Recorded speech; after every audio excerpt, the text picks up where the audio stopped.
already know where I'm about to go with the next question. Nah, The nah, biggest I fight ain't of come, no, I'm 2023. not coming out. I'm not coming out retiring, bro.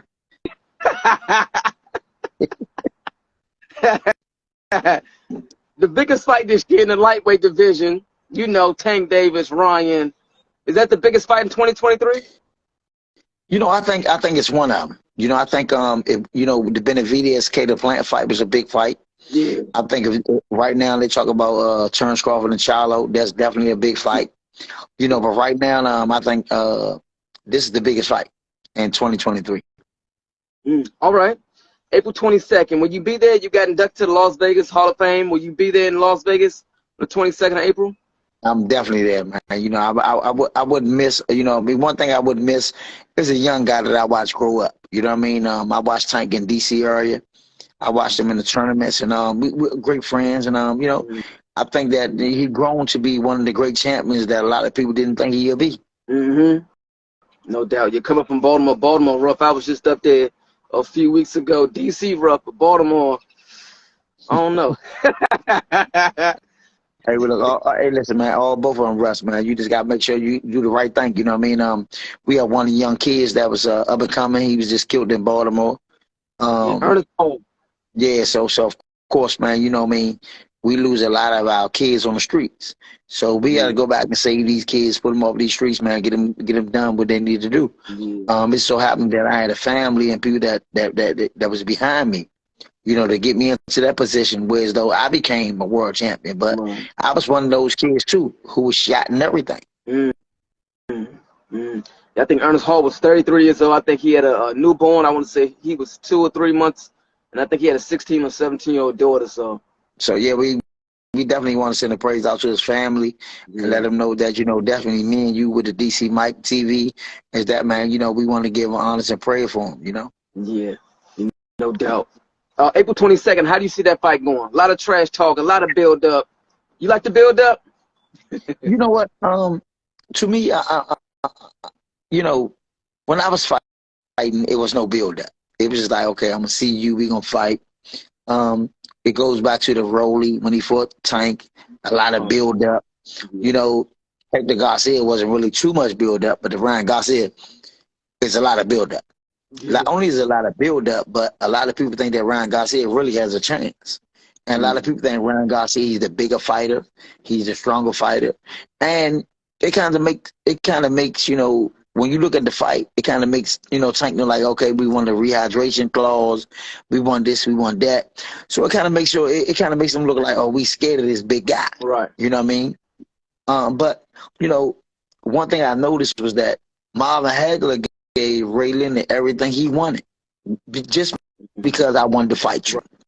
Right. If you notice, they had the biggest ring in boxing when Ray Leonard fought Hagler. I think it was a 22 by 22. Then Ray Leonard said, we're not fighting in 10-ounce gloves. We're fighting in 12-ounce gloves. We're going to. Marvin Hagler said, man, whatever you want, let's agree to it. Because he wanted to fight. And Ryan Garcia is saying the same thing because both of those guys feel as though they're confident enough to win. Right. I totally think that at that weight class, Tank is definitely the stronger guy. You know what I mean? I think he's definitely a stronger guy, but with the rehydration clause, that may be something different and better. And a lot of other fighters are gonna start doing it. But to me, I wouldn't even care about it because one thing about me is I would rather go back to the weigh-in the day of the fight. Yeah. I think the weigh-in the day before the fight, it hurts a lot of fighters. You know what I mean? I fought Rafael Marquez. We weighed in at 118. He came in the ring at 147. So, you know what I mean? So I think the weigh-in should be the day of the fight. And I keep pushing that. And I'll definitely keep pushing that. The weigh-in should be the day before the fight. We've seen a lot of fighters get hurt. You seen Joey Camacho got hurt by Arturo Gatti. You know what I mean? A lot of fighters that really got hurt from the day of the weigh-in. And Chris Koba as well, he fought the other night. He fought a guy that was probably 20 pounds heavier than him. Yeah, I mean, I looked at the fight and I watched it. I mean, Chris Koba's he's the guy that I think that eventually, if he get into the right weight class, maybe move down, and that way he be one of those guys that, guess what, I'm going to come in, the next day 30 and 40 pounds heavier than the guy, then I'd be cool. Right. But at that weight class, If you went in the day before the fight, I don't think it's working. Mm.